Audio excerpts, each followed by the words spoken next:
Welcome to Senate Education, Thursday, January 4th, a little after 3. Siglowski, welcome. You had a good summer, fall, 7 months. I'm sure you hopefully got a little bit of a break, but I know you were working hard as well. Why don't we just see who's new in the room? We did some introductions yesterday. You know all of us, but there are a few new faces. And you might not be new, but I just don't recognize you. Oh, no, I'm new. All right, great. I'm Tatiana Hancock. I work for Amy Schellenberger. Okay, and that's Action Circles. great, thanks. Fell in the corner, looks familiar. Jeff Fannin, Vermont NEA. Kara Zimmerman, Vermont School Boards Association. Peter Trombley and the Nekrasson Group. Lindsay Hedges, Agency of Education. Okay, so we have a lot of questions. And I mean, you can go any way you'd like, but it'd be great to hear your priorities, what you're seeing on the course, school boards and schools, all that sort of thing. And then what has been bubbling up, as you know, for months now, weeks at least, are pressures on school budgets. And what are some of the things that you're seeing out there that you can help us understand a little bit better so that we can talk to our colleagues and constituents. And then I'd say the other thing, Siglowski, is I think you're going to be invited back in on Tuesday as we are going to start to look at some of the outcomes of the weighting. And so happy to hear whatever you'd like to say if you want to jump into that now, but just know we have some time set aside next week for you to be in the room at the same time as our joint fiscal and lit council, just so we can get as much information on that as possible. So today, really, it'd be great to hear a little bit about what's going on the ground, your priorities, as well as some of the school board cost pressures. Am I missing anything, anybody, to start? Okay, I know we'll probably have a bunch of questions. Okay, So thank you. Thank you for having me. I'm Sue Siglowski, Executive Director for the Vermont School Boards Association. And one of the other topics that you didn't mention, Chair Campion, but that had been emailed to me was about Act 29, school safety. Yes, thank you. Thank you very much. So if you don't mind, It's I'll. because Morgan did a great job of Yes. sending that out, and I forgot him. So thank you for that as well. So if you don't mind, I'll start with that. I did submit Absolutely. written testimony, but I only emailed it to Morgan about half an hour ago. So Okay. you probably haven't had a chance to look at that, but it will be posted. So you asked me to provide an update on Act 29, the school safety law that was passed last session. That law included several new requirements for school districts, including a requirement that school boards adopt a policy mandating biannual options-based response drills, and also a policy on access control and visitor management. And that those policies needed to be adopted by August 1st, 2023. So that was a very challenging timeline for school boards. I'm happy to report that they rose to the challenge and were able to do that. The SBA helped by working quickly to develop model policies to give to the school boards so that they could get these policies adopted by August 1st. In September, the Agency of Education issued guidance regarding egress, evacuation, and options-based response drills for this academic school year. And at that point, we started hearing from the field expressing concern that the guidance did not align with the law. And as a result, the AOE revised its guidance, and the VSBA worked with the AOE to align our model policy on the options-based response to violent intruder drills with their revised guidance. So it was sort of an iterative process, and we haven't heard any new concerns since that revised guidance and the model policy were reissued in October. So that covers that part of it. The SBA also participated in the Agency of Education Behavioral Threat Assessment Team's stakeholder engagement meetings that the AOE assembled to inform their work on the model policy they were required to develop under Act 29. And the AOE issued a draft model policy on behavioral threat assessment teams in late November for public comment. We provided public comment on the draft policy, including raising some concerns about whether the draft policy met the requirements set out in the law, and concerns that schools would not be able to implement the policy as drafted. We also expressed concern that the agency had not developed the required procedures that were required by Act 29, and to our knowledge was not planning to do so. The law requires schools to implement a policy and procedures that are as comprehensive as the model policy and procedures developed by the secretary. So at this point, we've heard that they're coming, but we haven't seen any subsequent drafts of the AOE policy, and we haven't seen any procedures. They're both were required by law to be issued by December 15th, 2023. I'll move on now to schools. Just so I have it right, because I'm gonna have Morgan email the secretary. So they're not, the agency has not put out their guidance yet. The model policy model and policy. procedures. Okay, right. Does that make sense, Morgan? Okay, if you could just remind the secretary. Where is it? I always forget we have Hedges here. Lindsay Hedges, Agency of Education. I can speak to that a little bit. So as a way of status update, the model policy is in its final phases of production, and will be circulated shortly, hoping to get it to you all and everyone in the coming week. We did receive some good public comments, so we're just working to incorporate that into the final model policy. In terms of procedures, that is part of our next phase of work, working with our partners at Vermont School Safety Center to review existing published resources and incorporate those and update those for schools to use as they develop their VTA teams. And it's the AOE's intention that these resources are updated in partnership with schools to make sure that their model policies are robust, and we'll continue conducting outreach throughout the winter, ensure that everyone is on the same page. And as a reminder, it's the deadline for schools to establish their VTA teams is July 1, 2025. So there's going to be opportunities for training and technical support between now and then. Thank you for that. Really appreciate that.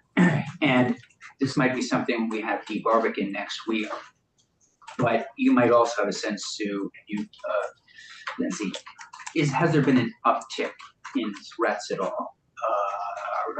In our school boards, and I don't know if school boards, do they report threats? Does a school safety organization, are they accumulating that kind of data? Do we have a sense of that? Or is that something you'd rather have Dee Barbic respond to? I don't have data on that. Data collection was an aspect of Act 29. I'm not sure if there's been substantive data collected yet, but maybe we'll find that out. Great, thanks. I will move on to school district budget pressures. That's okay. Please. Yeah, anybody have any questions for Ms. Siglowski on the school safety piece? Yes, please. I'm not sure if it's a question, but maybe a bit of a comment, just that it seems, at least from my vantage point, that it was just kind of an odd rollout in that it seemed like there was a real push to get this made into law and to have schools enact this safety policy, but it doesn't seem as though it, it was fully fleshed out. So, for example, districts didn't have the policies and procedures for the behavioral threat teams, and that date is pushed off further. It just, to me, I don't know, unless I'm missing something, it seemed like it was not a smooth rollout in general, which is unfortunate, I guess, because that's challenging. I would imagine that's challenging. Yeah. So just a comment. Would you comment on that? Would you mind? I mean, just from your experience? Yes, I mean, I think it would be helpful in the future when rolling out something similar to this to really think about the dates, especially that first date of the August 1 date was Right. really Challenging. almost for sure. unrealistic. Because it really wasn't signed into law. Right. And it's interesting, I don't remember this, it probably did come up that it was such a tight period of time, but I think we probably all, for speaking for myself, felt it was a big priority. So, Anything else? No, thank you. Okay, we'll have Dee Barb again next week and she can talk a little bit, because I suspect both school safety group and the agency work together on the rollout. Okay, please. Okay, thank you. You also asked for information about budget pressures being experienced by school boards. Several factors have combined to make this a very challenging budgeting year for school boards. And those factors include the sunsetting of federal COVID relief funds, inflation, increased costs of health benefits for school employees, increasing staff to student ratios, school facilities needs, and the Act 127 pupil waiting bill changes being implemented this year. So I'm going to talk about each one of those factors in a little bit more detail, and these details are in my written testimony. Under federal relief funds, due to the pandemic, districts had an unprecedented influx of federal ESSER funding for the past 3 years, and that's ending abruptly this year. However, the increased challenges associated with the pandemic, such as mental health and learning recovery, are continuing after those funds run out. Districts that used ESSER for funding financial commitments that will likely experience greater budgetary challenges after September 2024. And examples of recurring commitments are hiring new employees, larger salary increases, new technologies that require annual fees, and facilities expansions or renovations that have coinciding ongoing utilities costs. Moving on to inflation, districts are experiencing rising non-labor costs due to inflation. Those include increases in fuel costs, utilities, food, and maintenance costs. The role of inflation in contract negotiations has an even larger impact on school budgets than non-labor costs. Educators, like everyone else, are paying higher costs of living. District budgets are impacted more if one-time federal funds were used to increase pay scales, and labor market scarcity and competition between school districts to attract employees have been increasing wages as well. Moving on to increasing costs of health benefits for school employees. Earlier this afternoon, I testified in the House Education Committee about the uncontrolled rise in the cost of school employee health benefits. School employee health benefits are a major cost driver in school district budgets. The statewide negotiations process, as currently structured, has not been successful in slowing the rate of growth of the cost of school employee health benefits. Cost containment, and by that I just mean bending the curve of future increases in cost, is needed in order to avoid further jeopardizing educational opportunities for students, and also in order to avoid jeopardizing the maintenance of facilities. We have that copy of that for that we can have for Elizabeth. Yeah, it's in our folder. It is okay.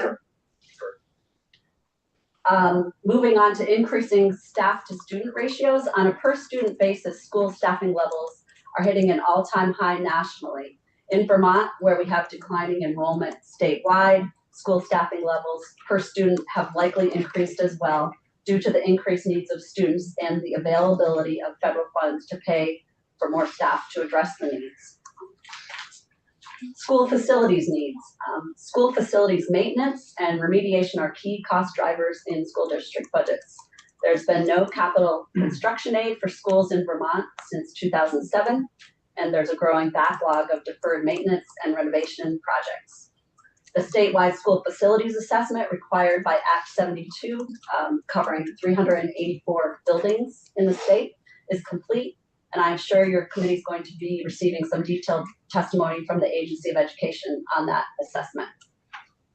Then I'll just talk very briefly about Act 127, and I would like to come back in next week in more detail.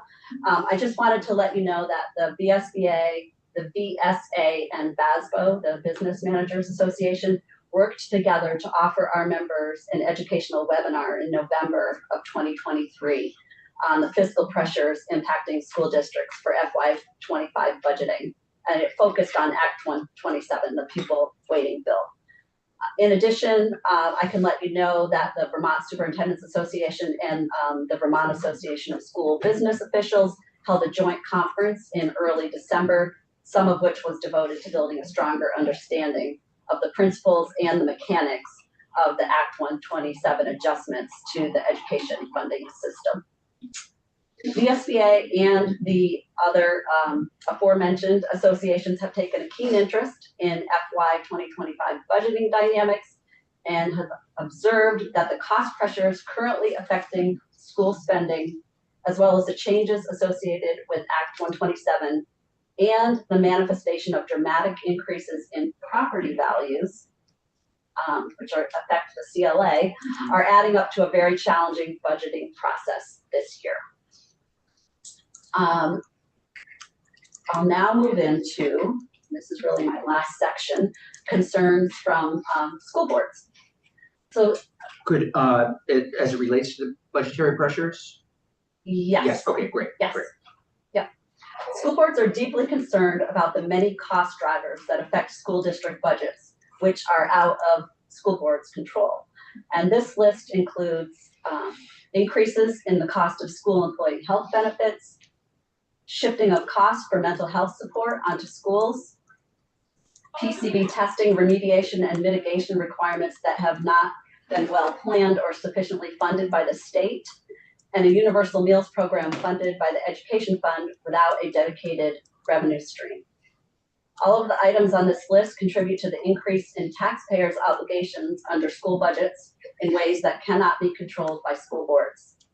Good news is that you, as legislators, have the ability to influence these factors.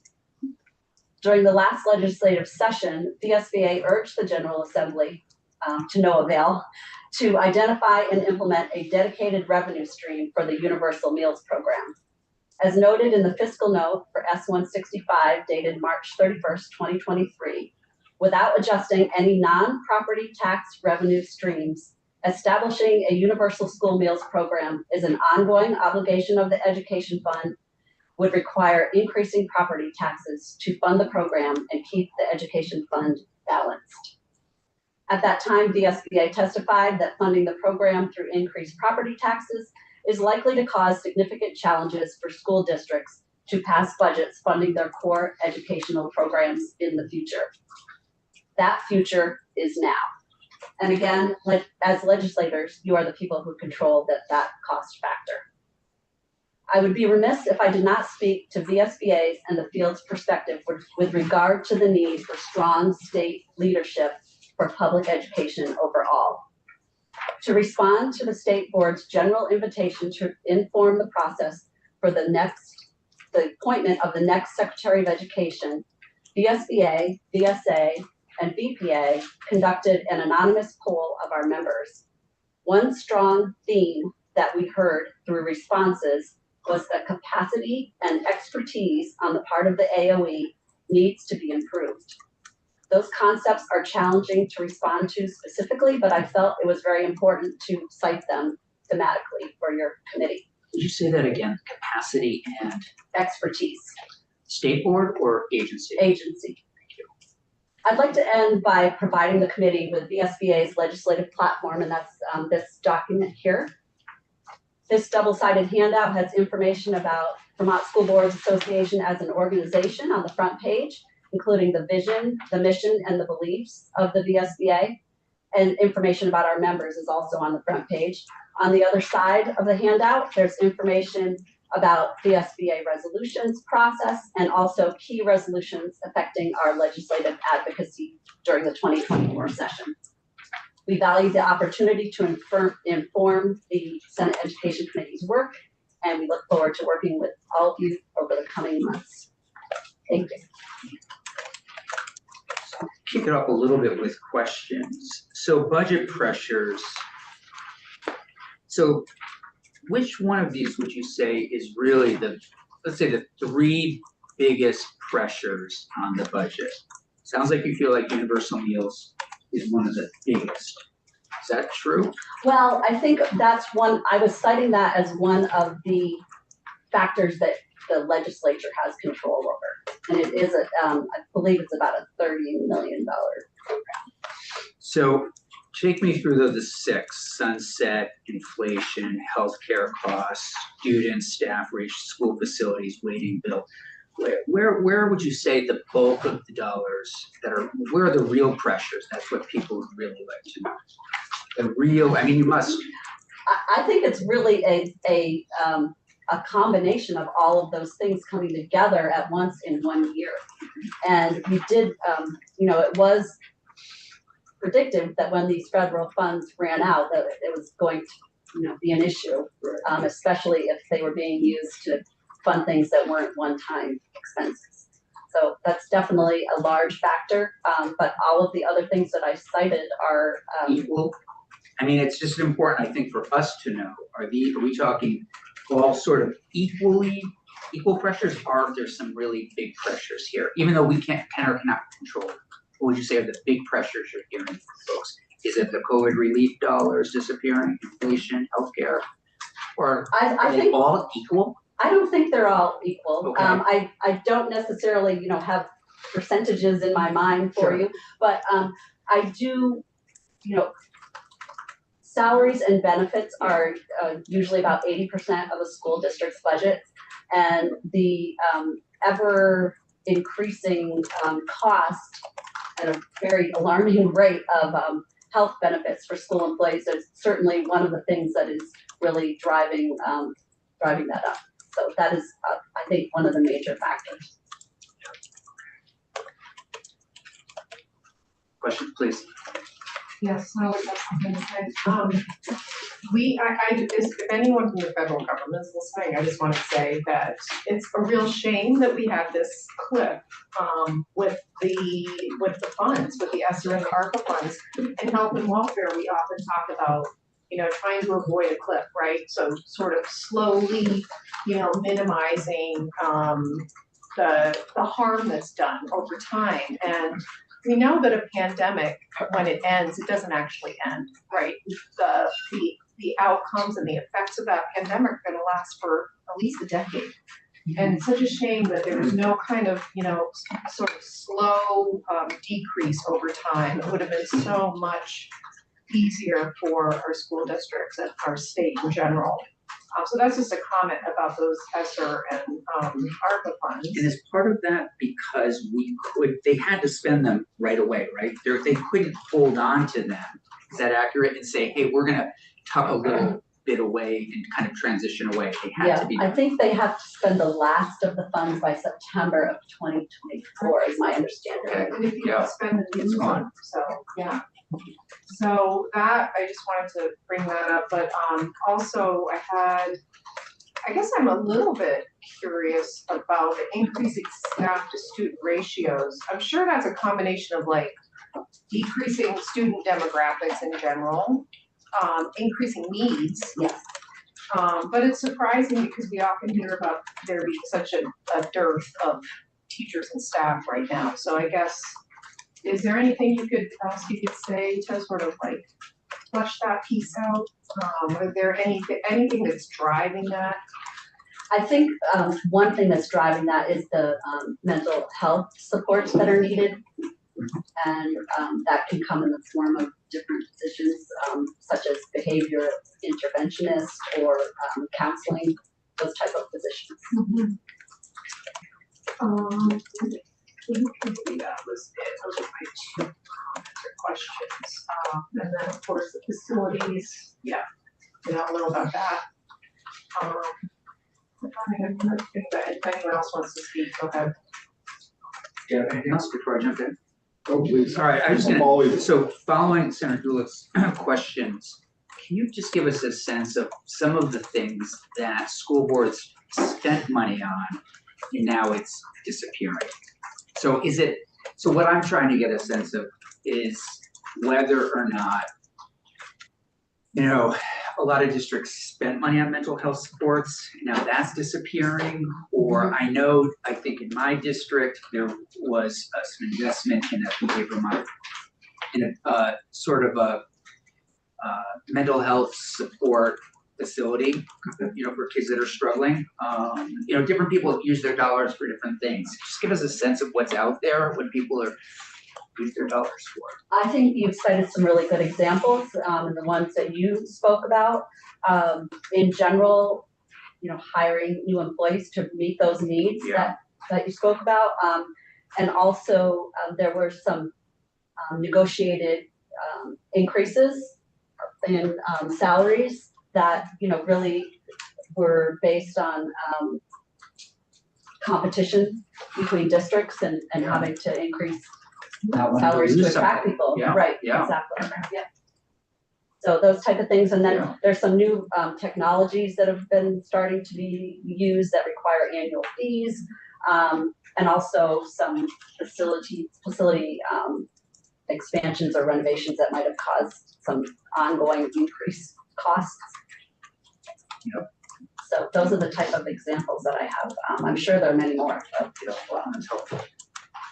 Anyways, So I think he did a great job, Sue, articulating the budget challenges and what's within potentially legislative control and what's outside, what are kind of dynamics in the community and what have you. But what I didn't hear was, do you have recommendations on how to mitigate, how to react to the budget increase, with the exception of increasing property taxes or taxes in some other form to support this problem? So are you referring to ways that school boards could mitigate Yes. it? Okay, yeah. Yeah. So really what's within school board's control is staffing. So if there are ways that they are able to decrease their staffing and still meet the needs of their students, that is probably the most impactful way that they can decrease their spending or keep their spending from increasing too significantly. Do you feel comfortable that prior to, as we've seen a number of school districts come out with potential cost, budget increases, so they kind of now know what the expected impact is. I assume that they already looked at that prior to issuing those budgets. Well, sorry. No. One of the challenges that school boards have been facing is it is very difficult to know what the impacts of their budgets are because it depends upon numbers that are provided to them by the Agency of Education, the long-term weighted daily membership, and those numbers the final numbers have not been provided yet. Another factor that really impacts how school budgets are going to affect taxpayers in the district is the common level of appraisal. And those numbers just came out Tuesday night. So like less than 48 hours ago. And so school districts are now, now that they have those numbers, a lot of them I think are re-looking at their budgets to see how they can adjust if they need to. Okay. But it's difficult when you don't have information in a timely manner.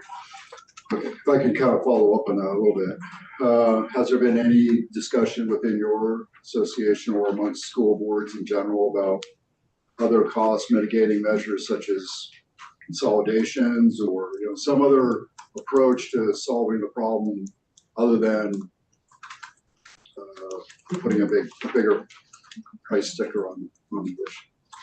I'm sure there are districts in the state that are looking at that as an option. I could try to find out specifically which ones they are. I know, in the past, the SBA has supported legislation that encourages consolidation. And there were maybe 2 years ago, I think it was, the legislature sort of backed off of that a little bit.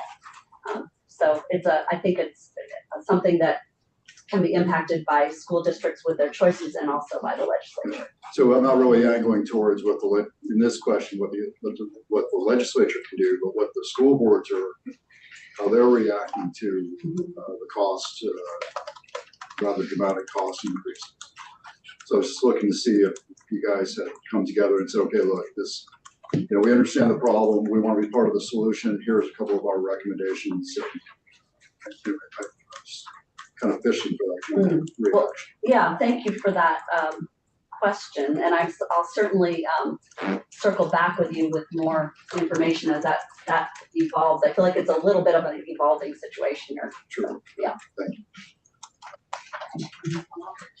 No, please, this is, yeah. Well, It's just not, Yes, Yeah. only because I am on a school board, so Yeah.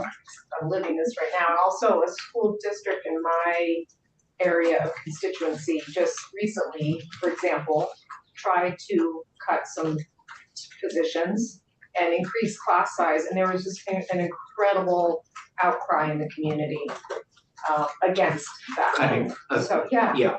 Yeah, so, and then in terms of like the consolidation piece, So hang on, before you go, so does that mean that your constituents are okay with increasing the good question. budget? That's a good question. 'Cause I mean, it's That one or the remains to other. be seen, right? I'm not sure people can always wrap their heads around that binary, right? That it's gonna go up, but, the other thing I wanted to say was that in terms of consolidation, you know, as you know, we really love local control in Vermont, and, we love our little local tiny neighborhood schools. And again, you know, as someone whose experience is on a board, when you make these suggestions potentially to consolidate or, you know, merge or whatever you wanna call it, there's a lot, like typically outcry against it.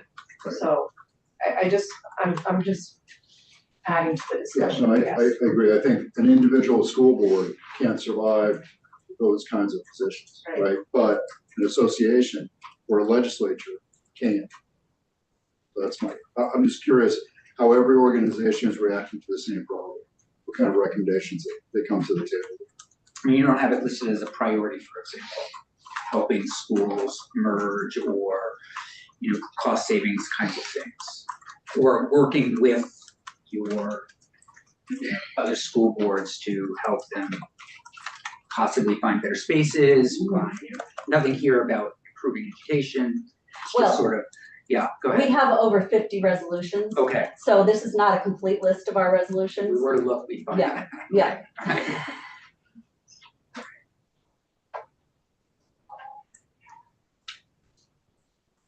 It's all blur from the end of the last Sure, session. sure.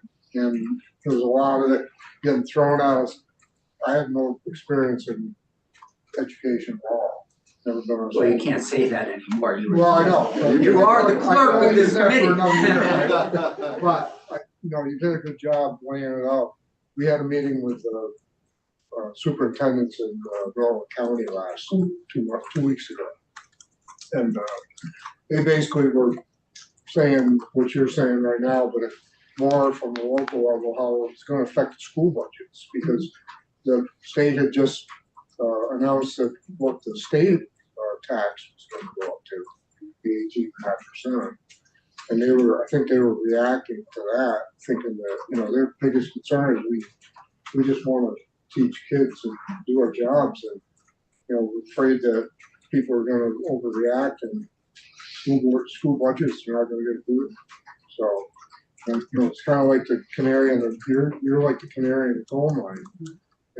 But we should have seen this coming, and eventually the money stops flowing, and now we all have to sit down and get our heads together, and I want to be part of that, but I think we need to collaborate and work together to do it. Yeah, and just getting back to Senator Weeks' question, we can ask the BSBA for advice, but I mean, ultimately, it is our job, right? To do this tax thing and to do this cost thing and you know, universal school meals and the PCB program, that's millions, tens of millions of dollars.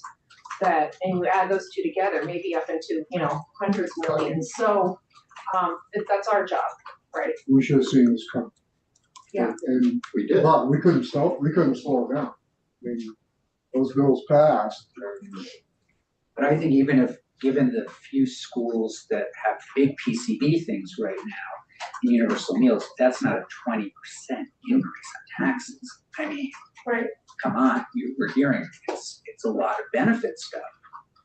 and it's, other kinds of issues. No, it is. So, I mean, Healthcare. I know what you're saying, but I do think some of it is on, you, I think, are all feeling the pressure right now. I suspect your school boards have been struggling to make tough decisions. So I think a lot of the hardest ones are gonna be on your plates if you do end up deciding to consolidate or limit positions, et cetera. It's tough, for sure. Yeah, and I think that the PCD, I mean, that's sort of a canary in the coal mine as We well. haven't Because we even don't talked know about what the that. cost Right. is going to be. And local taxpayers shouldn't have to bear that cost.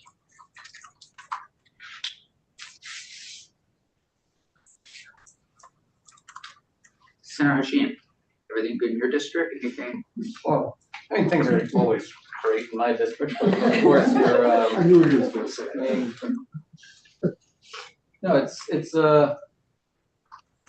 mainly just trying to listen right Yeah. now, and we're at this point which we saw coming with the end of the federal dollars, and within all of this there has to be a solution to address some of the issues. What that solution is, I'm not sure yet, but through these conversations we'll eventually get there. And so just trying to listen for now and figure out the best way to move forward with some of these. I mean, I think my biggest concern is the health insurance costs and the benefits. I have a lot of concerns in general, which I think falls into your committee, your other committee, regarding health insurance, and that's I don't know how much we can wander into that conversation about how we address these benefits that are increasing. I mean, it's increasing by 16%, right? Yes. So, I mean, what is the Green Mountain Cares Board doing to ensure that health insurance is affordable? I mean, that is their job. Right. We talked about that this morning. So, But first thing you do, you learn that you're in EMS is stop the bleeding and figure out where it's coming from, assess the patient. And then you sit down and have it come up with a patient management plan. And stop the bleeding is stop the spending somehow. You gotta stop that. For sure. Yeah. Sorry. I'm good. I didn't mean to cut you Yeah, off. no, Yeah, I did. It might be interesting for us to see the parameters that were set by the federal government for the ESSER and ARPA funds. I actually think that could be really interesting for us, because I know in our district, we hired through the ESSER funds, there was like a mandated position that we had to hire someone to have this position. And that's the kind of thing that is now being taken away. And I think with ARPA, it was mostly infrastructure. So like we were able to work on some HVAC issues. Oh, yeah. But again, that's several decades of deferment and that was helpful, but now that's gone. So it could be interesting for us to Yeah, see yeah, that. sure. Just a reminder to Morgan. Yeah. Yeah. One other thing, please, just a thought. The issue with mental health is another big one for me, and I know that, and please correct me if I'm wrong, but some of the cost that has increased is because so many counselors are going into schools, right? And these new positions are being created. And the challenge is, are there other societal issues that are causing these increases in mental health issues among kids, or is it solely because there's a lack of counselors in schools? And it is. Are we addressing the root cause that's causing the mental health issues, or are we trying to address them after they've already started affecting the kids? And that's just kind of a rhetorical question I'm throwing out there. I think it's a great question, and I would answer part of it is, and I know you did a lot of work on it, universal meals. Kids are coming to school hungry. That's a big mental health pressure, no question about it.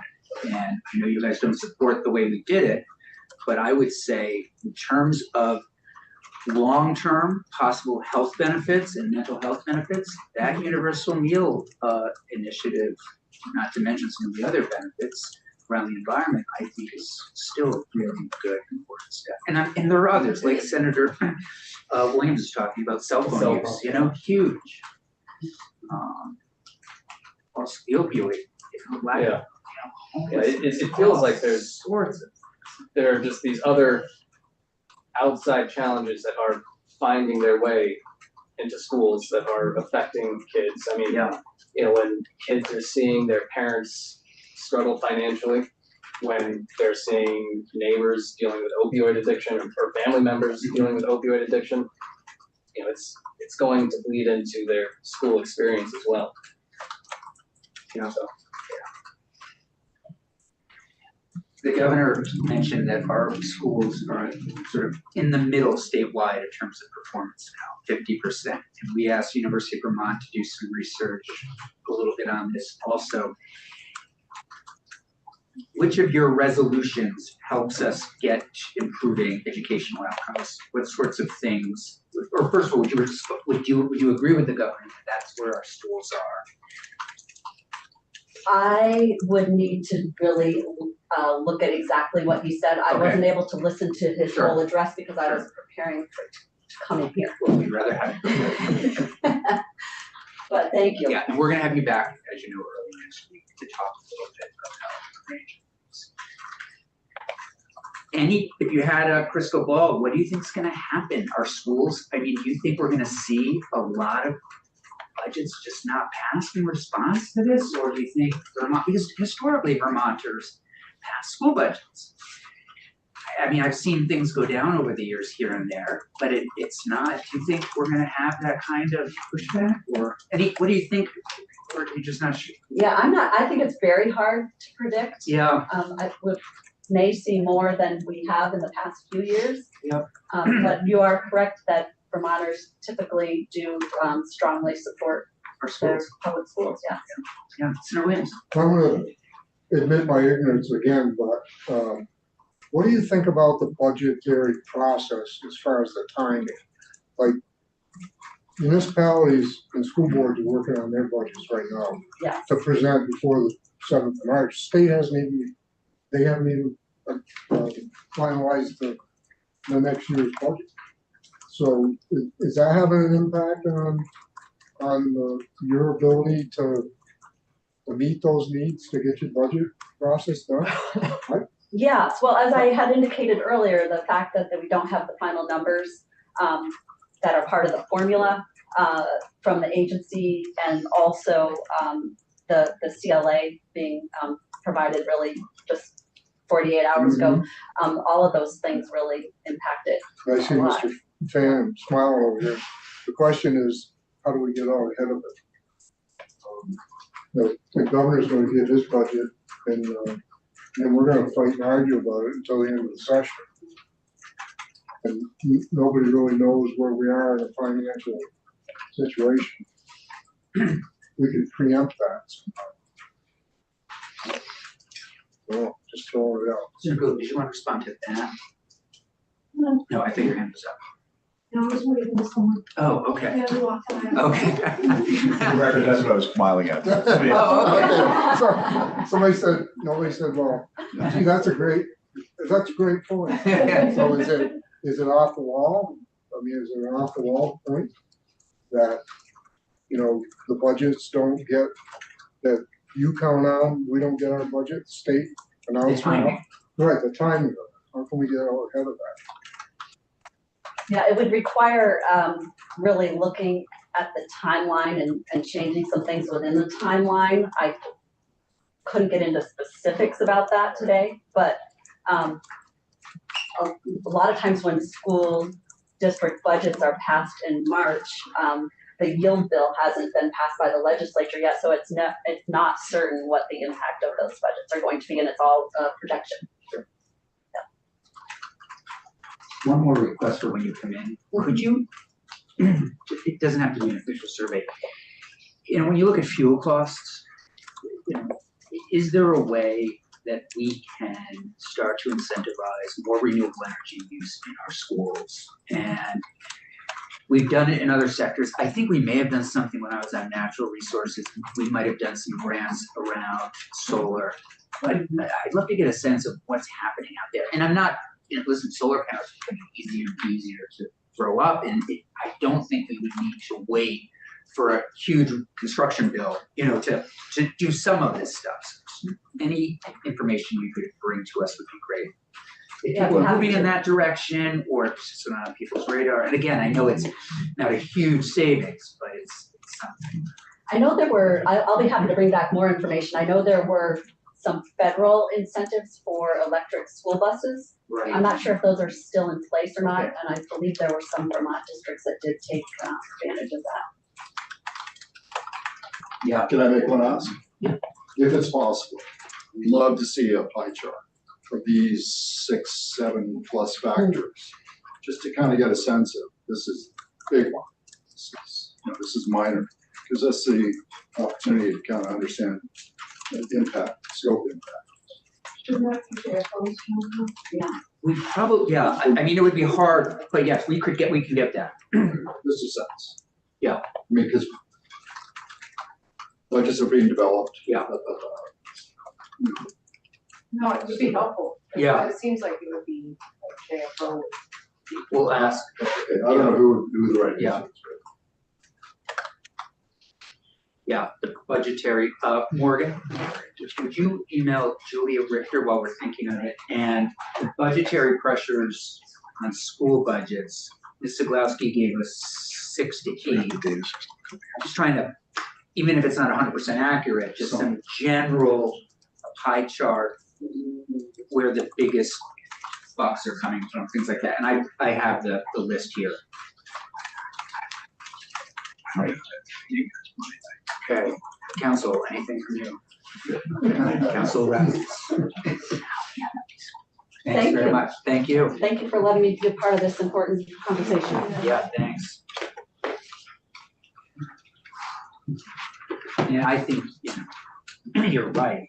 It sounds easy. Oh, there's so-and-so, it's a teacher. But it's a small community. It's hard. So I'm not saying it shouldn't be done or It won't whatever. happen. From a local perspective, I know my school board, and the 13 kids that graduate each year, they're not gonna stab themselves in the head like many that they consolidate with the other school down the street that's got 14 kids. Well, yeah. We'll talk. Good afternoon. Welcome. Good afternoon. Well, we shall welcome you. Good to see you. Thanks for Jeff joining Manning, us. Jeff Manning, Executive Director of Vermont NEA. We did do some school governance consolidation several years ago now, under Act 46. So that's, we did that with a carrot and stick approach. And here we are. But that was an educational opportunity bill, by the way. That was Absolutely. discussed. That's how we As- talked about it. Right, the smaller school districts didn't have the offerings that larger school districts had. And so we've never, as a state, examined what additional educational opportunities Act 46 has provided to those students that reside or used to come from small school districts. So When you raised that last year, it's a very fair point. We did Act 46. One of the reasons I supported it, at least at one point, was one of the votes, I think in the end, was the educational opportunity piece. If all of a sudden, like where my cousins were at school in Craftsbury Academy, and I don't think it impacted Crafts very much, but these small rural schools that might have one foreign language or just algebra and geometry, or, would they get more opportunities? I'm not sure. If in the end, bigger those school that districts. bigger school districts. Governance, Yeah. yes. So. And I also thought, at least in some districts around the elementary schools, you would get more switching around. When I was a kid, it was, okay, Mrs. Faiko, she's really good in third. We need her in this school third. You know what I mean? That kind of thing. I don't know. Happen that way. We haven't looked at it. Right. Haven't, we rarely, understandably so, take a look back. No, I think it's smart though to put that on. I do. So anyway, I digress. Do you have anything else?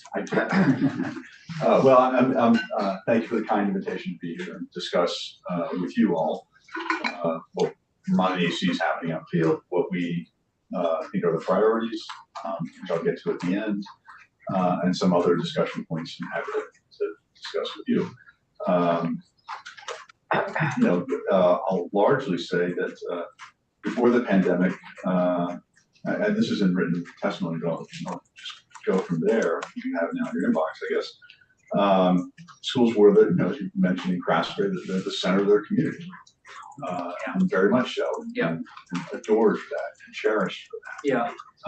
And that's great. And most of our schools have consistently performed better than our peers around the country. They've done a really good job. Our students really have done a nice job because you and your colleagues have invested in them, invested in schools. Local school boards have invested in their students, and community support them, as you noted, Senator Gaffney, that most school budgets do pass on an annual basis, and that's a good thing. People support their local community schools, and that's great. So, that didn't happen by accident, but all these community schools are serving kids no matter what their issues are, whether personal or learning disabilities, wealth status, or disability otherwise. And we're serving every kid who comes into the public school system. That's our job. And my members are doing that day in, day out.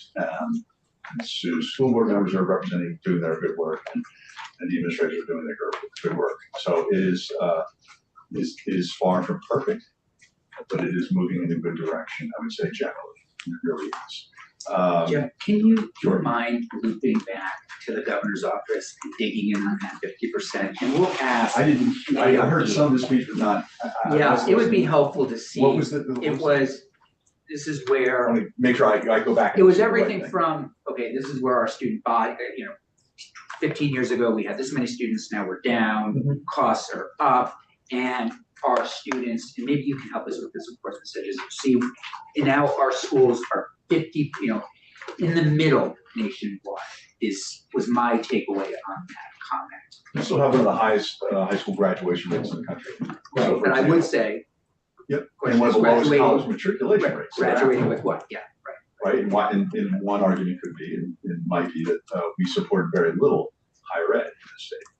So you wonder why kids don't go to higher ed. There's very little state support for it. One of the highest graduation rates and lowest matriculation rates in higher ed.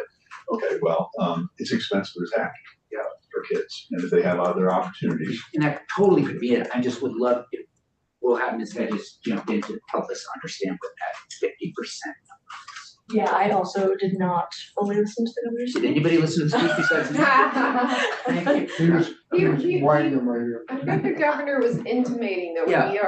we've fallen in our outcomes and like that we are Right. kind of like in the middle of the country in terms of outcomes. Yeah, if I could wager a guess, I would say that he was maybe talking about testing scores. Yeah, that could be. You could just Yeah. loop that to us. He must That have would the be data, or he wouldn't send it. Sure.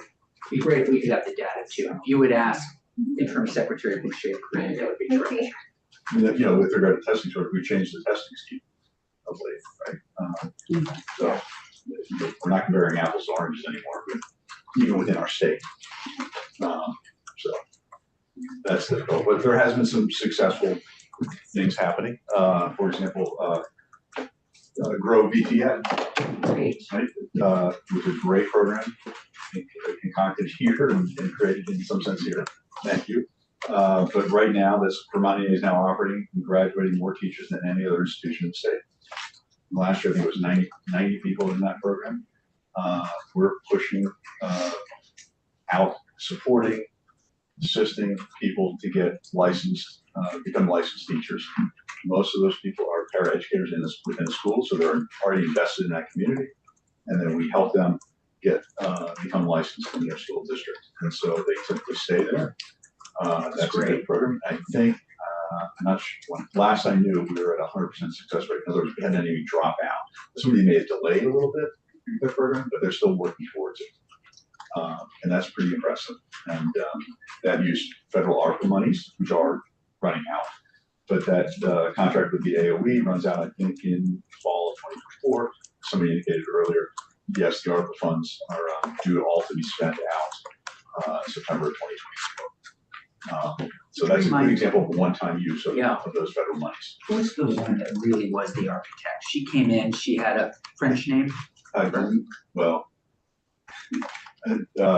our Vermont EA's Director of Professional Programs is Juliette Longchamp. Yes, that's who it was. It's a French And so she's, Yeah, so, she was very helpful and a really good witness. Yeah. right, She's still around? she is.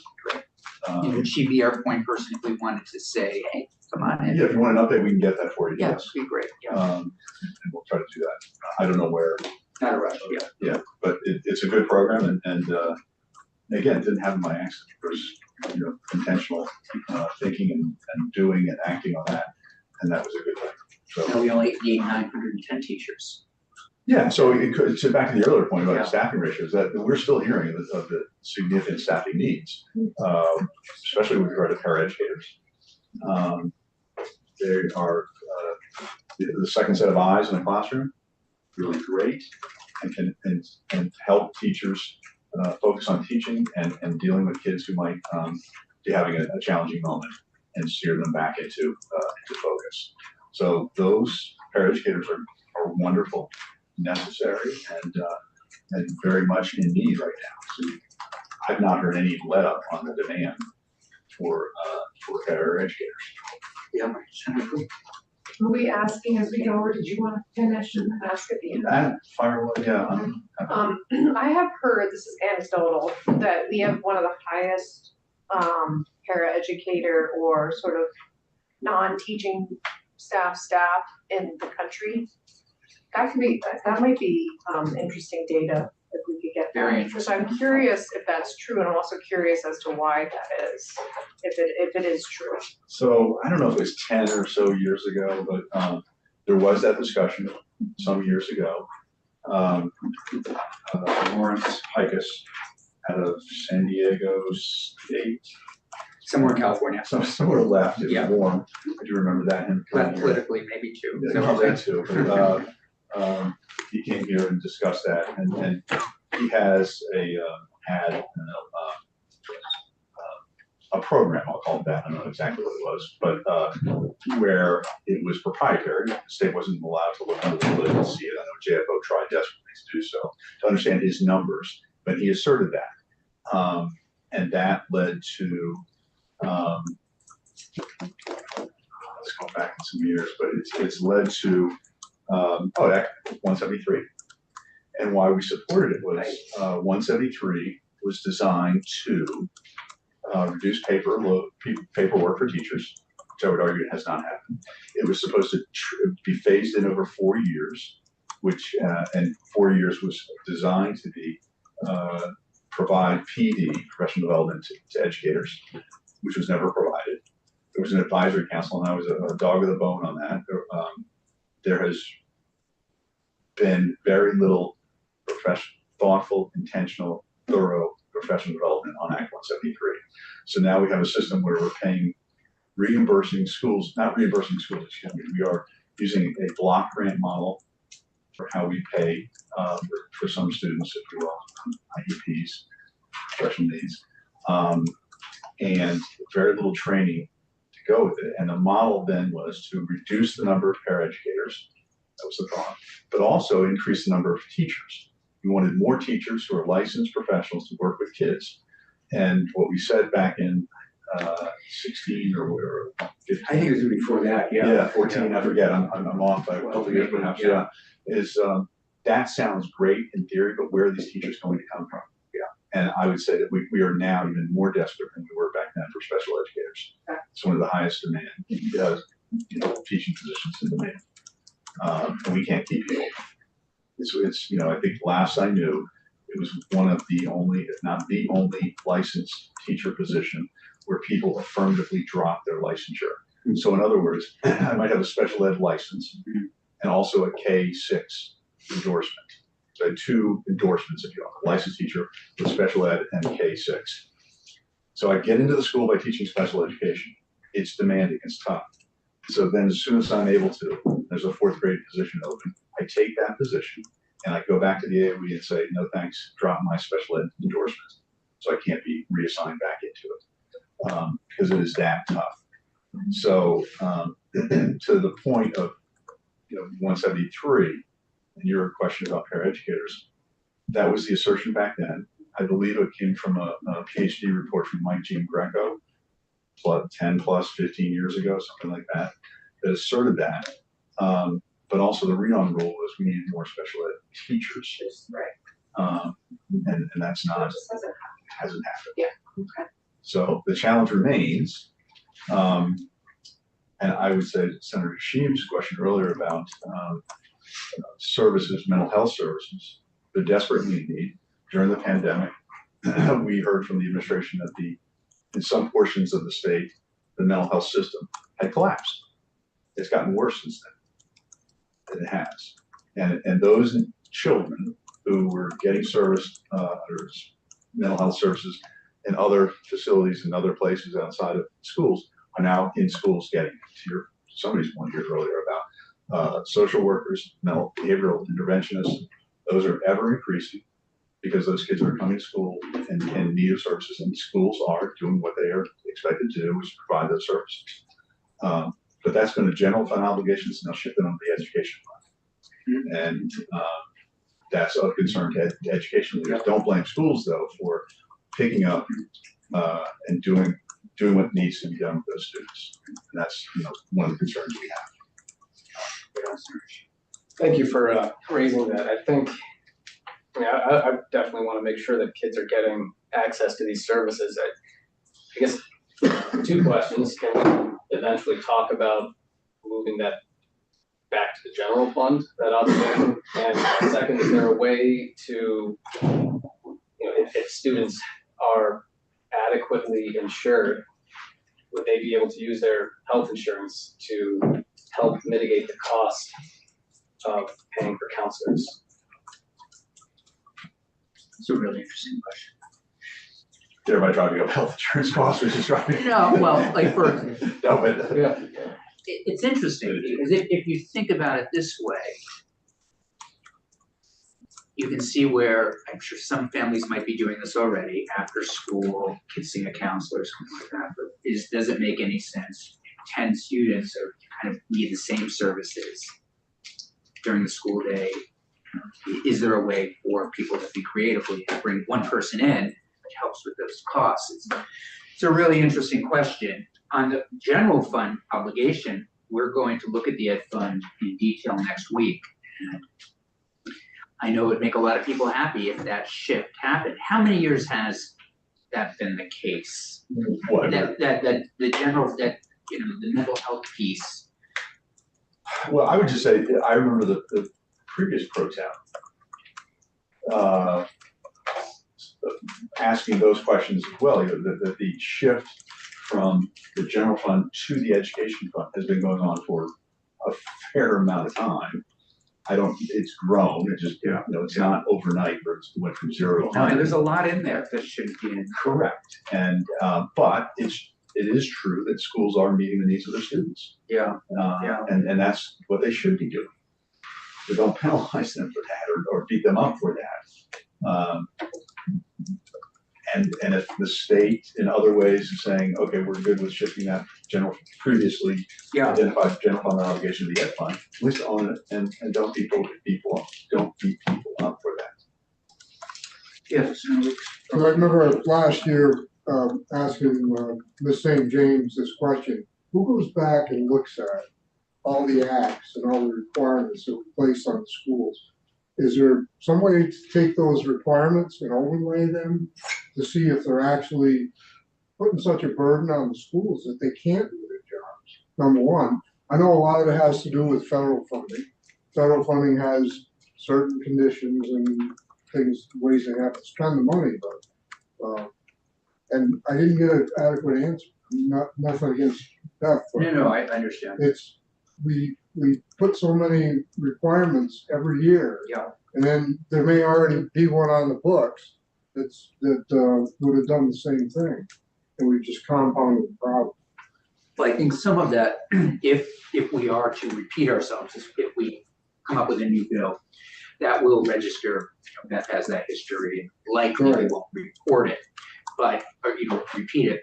but your question's still a very good one around, are there again other things out there that might be on the books that we would? Because the schools are gonna do what they need to do to meet the needs of the students. Yeah. And things that they're required to do in addition to that probably aren't gonna get done. And maybe the education at large is, in general is suffering because we do make a lot of regulations. The other point, I mean, you used to be about schools, might be 10 kids who need services of some kind or another. Community schools. So it's a pilot program that the state passed several years ago. Might be good to look into that and see how that's going. It is just a pilot program. I mean that pejoratively, but it is. No, I understand. Should it be expanded? Absolutely. We've been I'm long glad you supportive- reminded us because long that's what supportive we of did, yeah. Community schools. Yeah, it's been on the books now a couple of years, and it'd be interesting to see which schools took advantage of it, which schools didn't. And I know several of us who were on the committee 2 years ago were concerned that some of our schools that might need these dollars do not have the bandwidth to apply for these dollars. And I know the secretary at the time said, well, they'll help because they know the schools that need the help. So hopefully that all worked out. But, follow up. I'll come back to that. It's a great point, but you may know that Vermont A Board of Directors is made up of teachers and support staff around the state.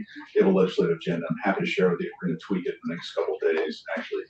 And I'll get a copy of that for your use and review. The issues we see ranging from supporting vulnerable students through continued alternative placement programs in district. That's really important to keep kids when it's safe for them to remain as much as they can in their district. So to deal with kids who are having challenging issues or otherwise, to keep them in district, but in a place where they can thrive or begin to thrive. So I think that's important. Technology in schools, it's a big issue. Thank you. It's a difficult challenge, but societally, but it's ending up in schools and a problem for schools, but it's a societal problem. Have you seen Senator Williams' bill? I have. You have, okay. So we will have you in to talk about that. And we know that Maine has taken this step. Oh, I did not know that.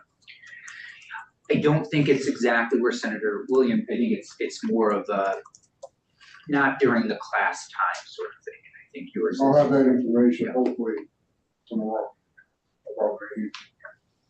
Interested and want to participate in that conversation. And Sue talked about healthcare reform. We were certainly supportive of it, and good to hear that. We think the prescription, several of you heard this morning, S98 on the Prescription Drug Affordability Board. It's it's the fastest driver of healthcare costs for VHI. I think it is, and might be reference-based pricing also be another thought, which is the largest driver of healthcare for VHI, which is hospital care.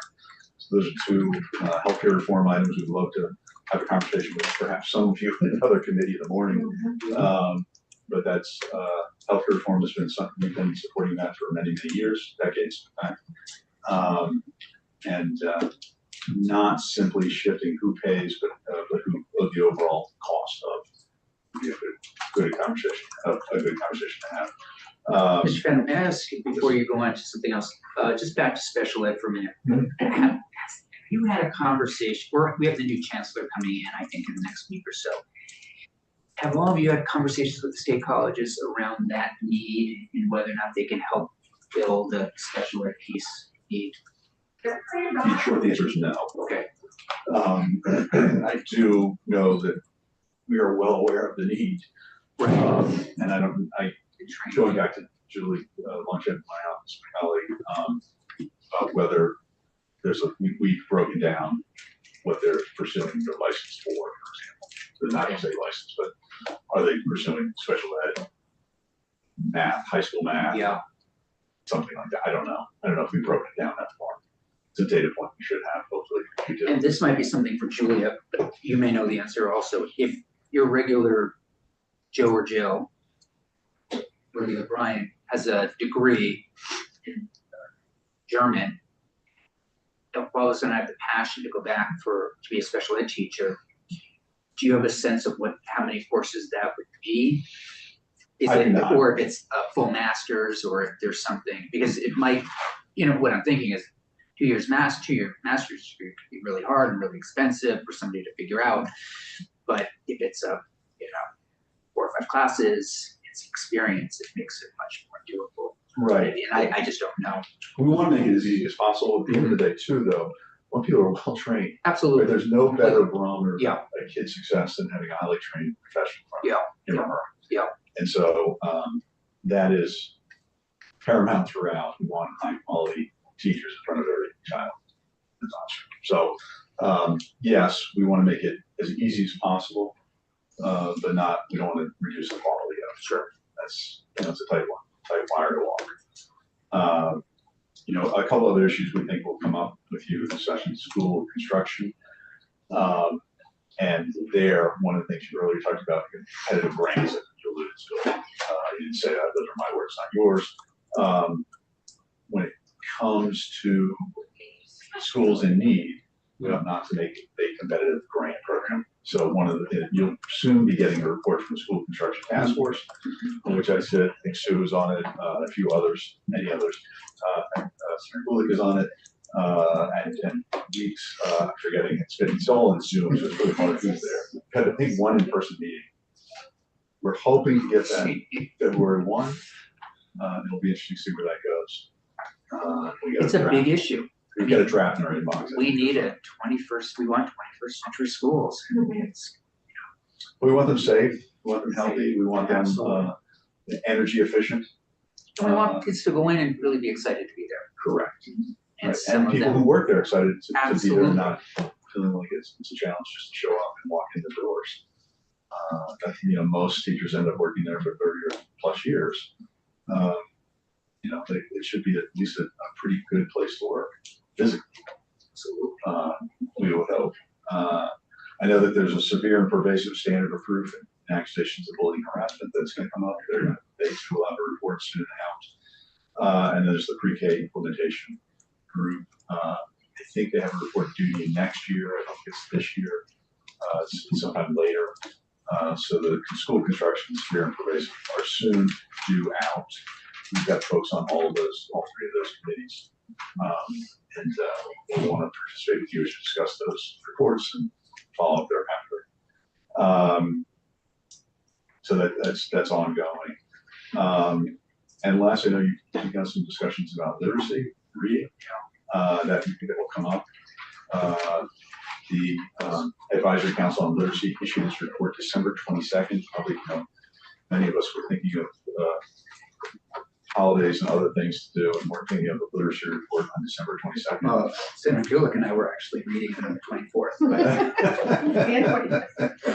I put a link into the report so you can have it a little bit easier. But We have the chair coming in next week, or maybe even tomorrow. is that okay? Good. I think they Is just that Dr. Dorfman? No, Gwen Carmoli. I think that I do. done some good work, made some recommendations, and seeking evidence-based approaches to addressing literacy. You remember, we passed a bill 2 years ago, and that's one of the first things we're going to start to look at is where is that at?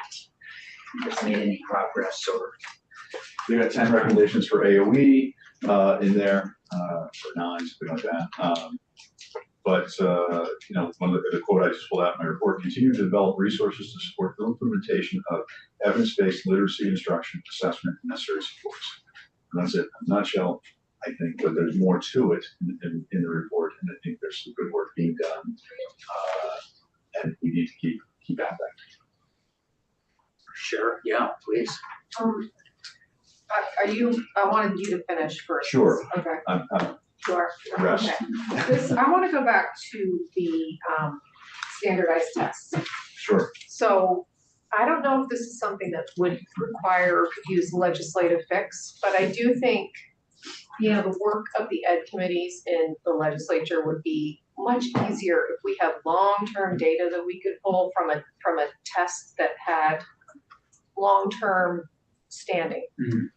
And it seems as though if you change a test every 5 or even 10 years, it's really hard to be able to look at longstanding data that could be very telling. And not to mention, it's just an incredible burden on school districts to have to pivot from one big test to another. So I'm just wondering if that's something, how do we interact with that? Is that, That's a great question.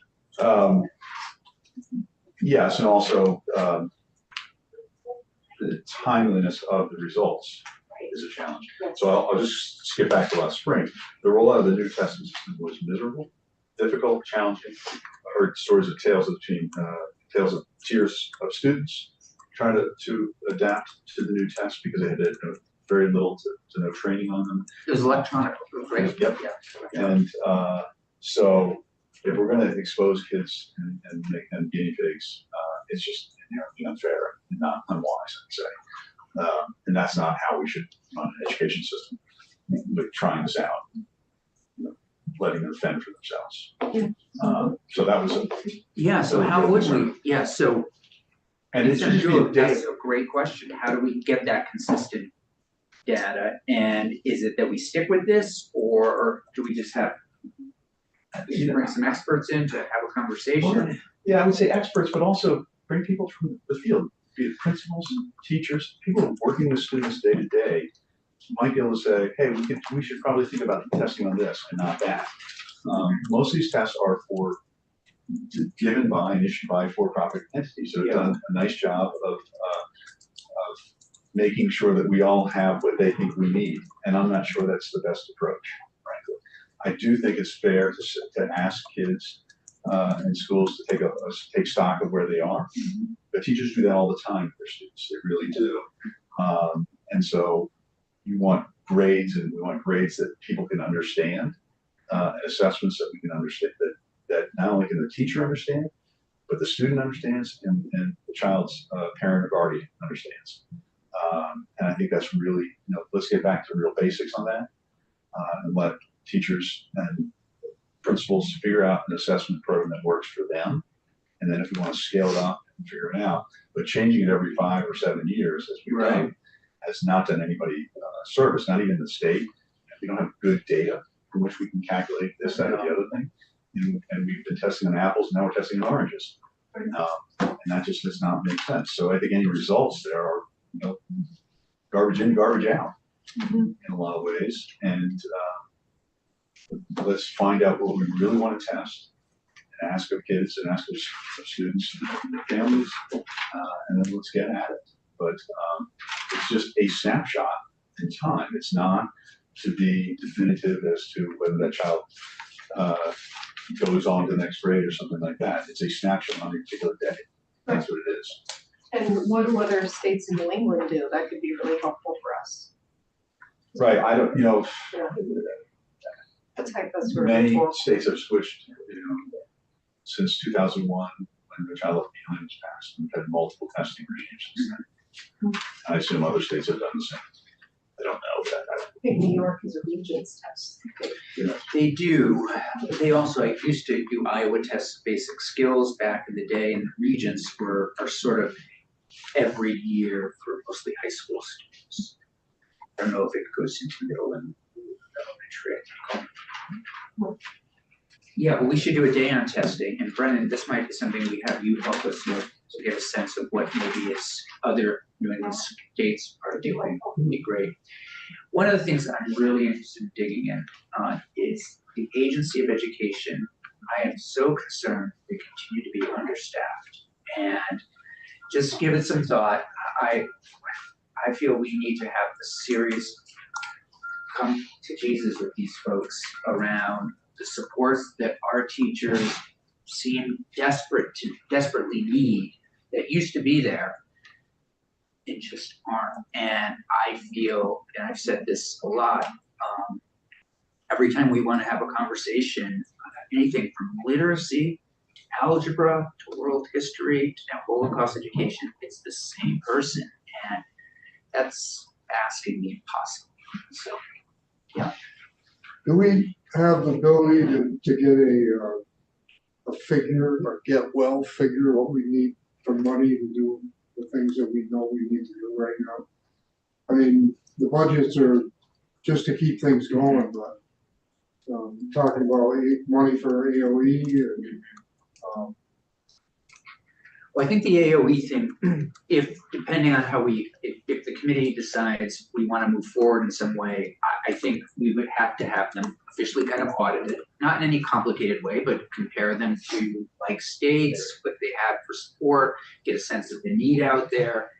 And it could be as few as 5 positions that we say, this is what we're moving in the direction of, but yeah, when we had the Agency of Agriculture in today, the biggest players in the Agency of Agriculture, I felt like we had 12 to 14 people here. If we asked, looking at the website, the biggest players in ed, I think we'd get maybe half that.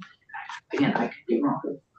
where I'm going with that is if we had a figure in the shrinking budget years, out years, that we know that the money we gotta spend it a certain way, but we're not gonna get that money to backfill. So Right. we may have to prioritize as a state, was that who needs the money, who needs a critical position? And make sure that money gets allocated where it's needed. I don't think we do a good job of that, not the education. Sure, no, but I think your point's a good one, and if we can think strategically with the Agency of Education and put some real investment where they may need it, the outcome in the long term could be really beneficial. Well, it's talked about in the literacy report. Talks about sports for the AOE. Sue mentioned it as well. That's right, you said that on Christmas Eve, you said that it was there. I did, I I forgot. remember saying that. So, it is a piece that Mhm. the agency can and should play a critical role of supporting schools. But if they don't have the resources with which to do that, well, then that's just a hollow promise. And that's difficult. But it's a real challenge. Yeah, it is. And AOE folks, you're amazing and doing great work. Absolutely, we We are love huge you. fans of the AOP. We are folks that there. huge fans.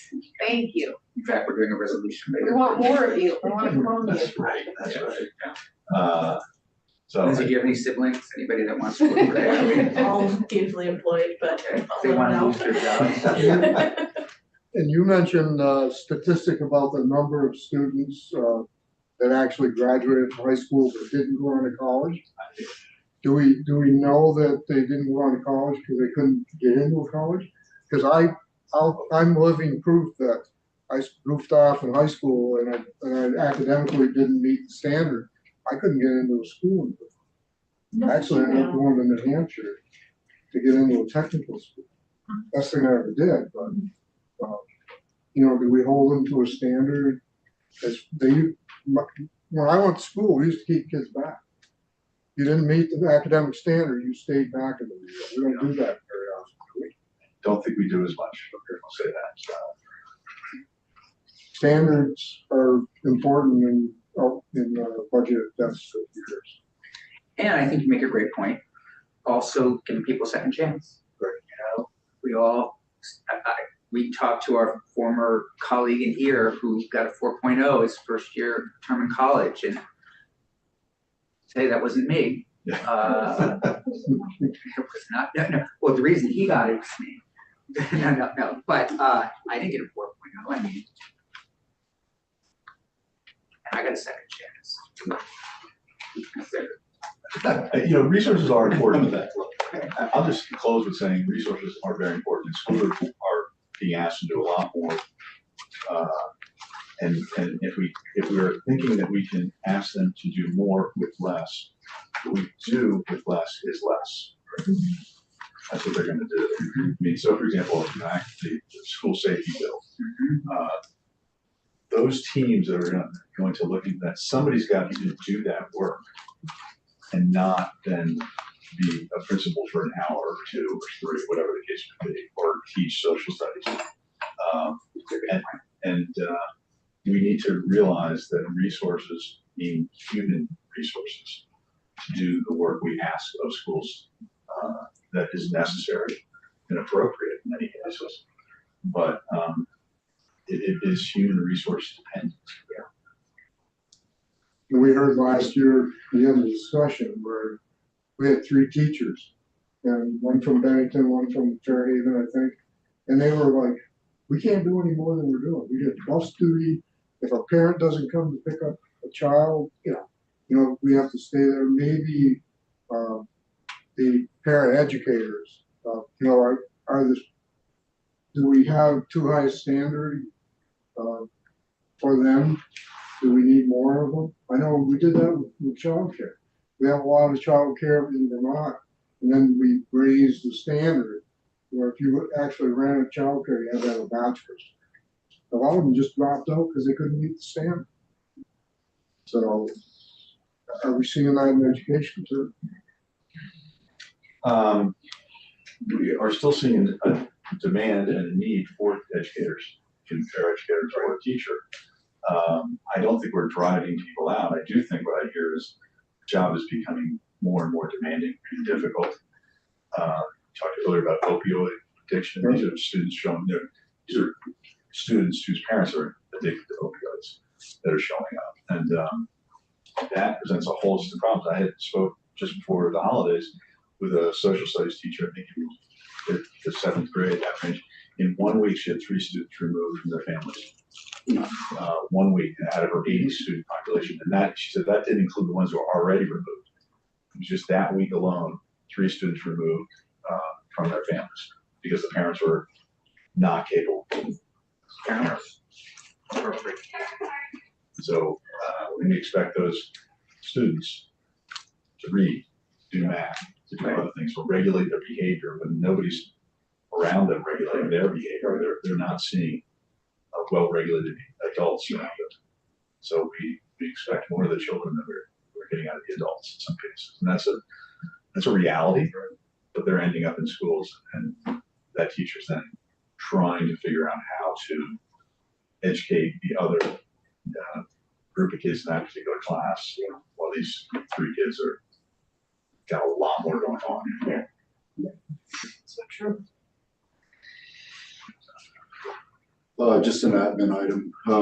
Morgan, the link to Jeff's ACL report isn't working. Can we just post it underneath in his folder? Apologize. Another question, is that what the public is seeing, that screen? No. Okay. You mean, Morgan, government meeting? No, it's good. They're seeing it, I'm pretty sure our, Normally, weren't we the big? we're bigger usually, Yeah. but Morgan's a big fan of himself. A lot of his name. We used to be the big one And on we the did, screen. and we like to look at ourselves. Yeah, we did. Well, I will make that, I think. Yeah.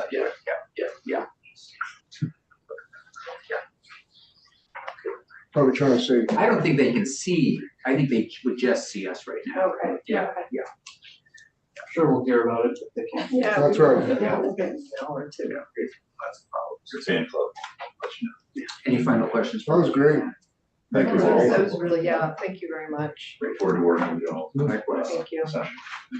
Thank you. Okay, committee, unless somebody has any final comments, we are, see you tomorrow, we'll pick up literacy. Yeah, and I'm presenting my. You're presenting your. Oh, can I just say, we have I to won't be wait. here. What? Um, Driving my